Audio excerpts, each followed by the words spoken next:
আজকে যারা কামদুনি বলেন তাদের বলি, কামদুনি কেসেও আমরা ফাঁসি চেয়েছিলাম। ওনার মুখে কামদুনি কথা মানায় না, কারণ উনি নিজে হাতে কামদুনি কেসটাকে পুরো সর্বনাশ করে দিয়েছে। রাজ্যের হাতে পাওয়ার থাকলে আমি 7 দিনে করে দেবো।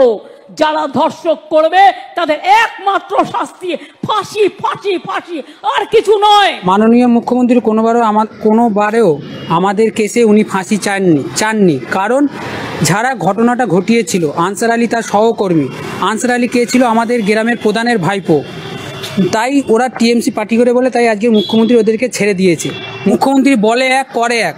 যদি উনি সত্যি ধর্ষণকারীদের ফাঁসি চাইতো তাহলে আমাদের কেসটা তো ওনার হাতে ছিল। উনি কেন আমাদের কেসটাকে বারংবার কেসটাকে ঢিলা করেছে? 14খানা পিপি যখন পাল্টে যাচ্ছে, মুখ্যমন্ত্রীর কি একবারও হুঁশ হয়নি? মুখ্যমন্ত্রীর কাছে বারংবার আমরা চিঠি পাঠিয়েছি যে আমাদের কেসে 14খানা পিপি উকিল পাল্টিয়ে 14খানা পিপি উকিল সরে যাচ্ছে, আপনি কেসটা দেখুন, ভালো উকিল এখানে দিন।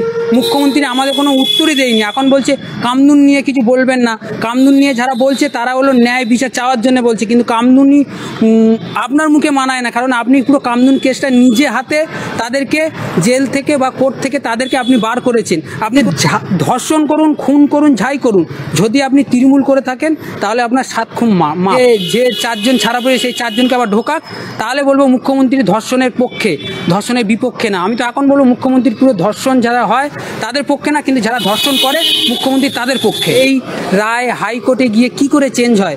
ফাঁসির আসামি বেকসুর খালাস, আপনি ভাবতে পারছেন? সেটা মুখ্যমন্ত্রীর এই রাজ্যে মুখ্যমন্ত্রী মমতা বন্দ্যোপাধ্যায় আছে বলেই তাই ফাঁসির আসামি বেকসুর খালাস।